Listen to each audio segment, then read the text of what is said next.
बहू की वजह से छोड़ा घर। बहू कहती क्या हुआ, मुझसे कुछ गलती हुई है क्या। माँ बोलती है कि तू अपना यह नाटक बंद कर और मुझे अब तेरे साथ नहीं रहना है। माँ कहती है बेटा तू मुझे गांव छोड़ आ। बेटा बोलता है वहाँ कौन है और वहाँ क्या करोगी। माँ कहती है वहाँ मेरा भाई है और अब मुझे बची हुई जिंदगी वही गुजारनी है।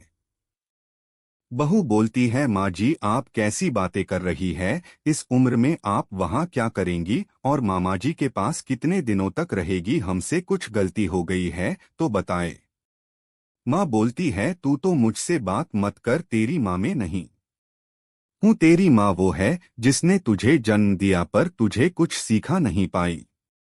बहू को थोड़ा बुरा लगा, माँ जी आप क्या कुछ भी बोल रही है, आपकी तबीयत ठीक है। बेटा बोलता है माँ तुम आराम करो, हम शाम को बात करेंगे।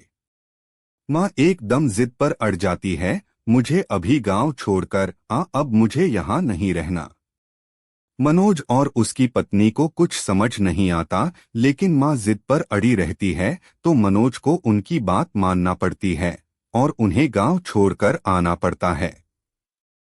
घर आकर फिर वो अपनी पत्नी से बात करता है और उसे पूछता है कि तुमने उन्हें कुछ कहा क्या जो मांझी इतनी बिगड़ गई।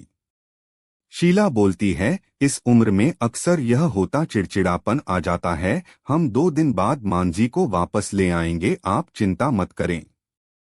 2 दिन बाद फिर बेटा और बहू दोनों गांव जाते हैं। बहू को देखती ही माँ फिर से चिढ़ जाती है, कहती है तेरी हिम्मत कैसे हुई मेरे सामने आने की, मैं मर जाऊं तब भी तू मेरे पास मत आना, मुझे हाथ मत लगाना। बहू को यह सुनकर जोर से रोना आ जाता है, वो रोते हुए कहती है कि आप यह क्या अनाप शनाप बोले जा रही हैं, मैंने ऐसा क्या कर दिया जो आप इस तरह नाराज है गई। मांझी वहां से उठकर कमरे में चली जाती है और दरवाजा अंदर से बंद कर लेती है। मामा जी भी उन्हें समझाते हैं लेकिन वो नहीं मानती। बेटा और बहू वापस अपने घर आ जाते हैं। बहू अपने कमरे में बैठी रोती रहती है। मनोज भी कुछ समझ नहीं पाता है। मांझी को गए अब 15 दिन हो गए, इतने दिन तक उनसे दूर ना बेटा रहा ना बहू। मनोज की पत्नी उन्हें फिर गांव जाने को कहती है और कहती है जैसा मैं बोलूं वैसा वहां जाकर कहना। मनोज जाता है और माँ को कहता है माँ तुम्हारी बहू सीढ़ी पर से गिर गई है और 5 दिन से तुम्हें याद कर रही है। माँ एकदम से बोलती है क्या 5 दिन और तू अब बता रहा है। वो फटाफट तैयार होकर मनोज के साथ वापस आती है, साथ में मामा जी भी आते हैं। माँ घर पहुंचकर जोर से पुकारते हुए दरवाजे से आती है, बहू बहू, और बहू के कमरे में जाकर बिस्तर पर सोई बहू के गले लग जाती है और रोने लगती है। बहू भी माँ जी से मिलकर रोती है। फिर बहू कहती है जब आप इतना प्यार करती है तो वहां क्यों बैठी है 15 से। माँ जी कहती है तुमने झूठ बोलकर मुझे बुलाया। हाँ पर पहले यह बताओ आप ऐसा बर्ताव क्यों कर रही थी, आपको मेरी कसम।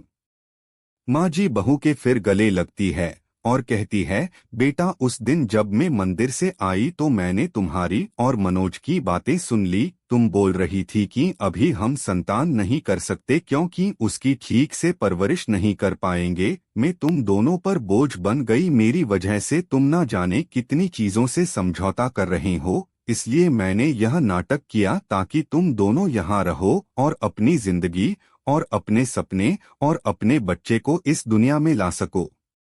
मैं अब कितनी दिन रहूंगी। बहू और मनोज दोनों भी मांझी की बातें सुनकर रोने लगे। बहू बोलती है अगर आप दोबारा ऐसा करेंगी तो हम कभी अपनी संतान नहीं करेंगे, आप हम पर बोझ नहीं हैं।